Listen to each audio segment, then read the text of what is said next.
desperate at the beginning or middle of July and have to pay even more because there's blood in the water. I keep going back to this. The biggest difference in this team, outside of who I know you're going to be, you get all-stars that are coming back. The issue I have with this team is $11 million. That is what A.J. Minter got. 2 years and $22 million as a guy that can throw in the eighth. Hey, you need somebody to get the save. You need a high-stress, high-leverage situation in the seventh. Those are the sort of arms that you have had for the last several years that I don't believe you have right now, where you can just say, oh, you had a few of them. He's going in there, and we're taking care of this. And now that's $11 million. Now, part of the reason why I don't believe you have that is because it does get cheaper in July.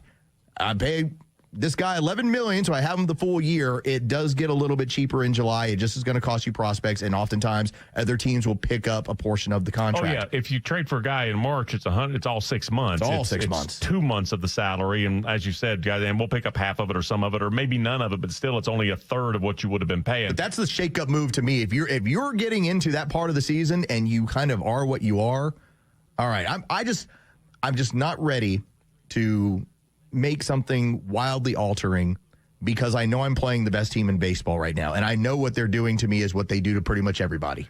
It's frustrating, but it's what it is. I'm picking a name. I'm going to pick it just to give you a scenario, because what you have to do is trade somebody that another team will look at and go, oh, that's an upgrade. It needs to be at a position where good enough might be good enough. If I trade Matt Olson, it's just a name. I'm picking an example. I can get a guy to play first and hit 26 bombs.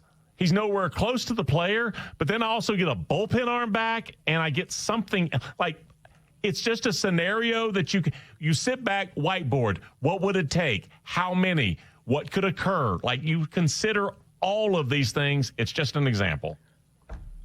We'll revisit this in June or July, because that's when I'm going to have a better picture of what's going on. Yeah, and everybody talking about the $7 million from Profar. It's great to have the rebate. I wanted the left fielder. Yes, and I wanted the bullpen arm.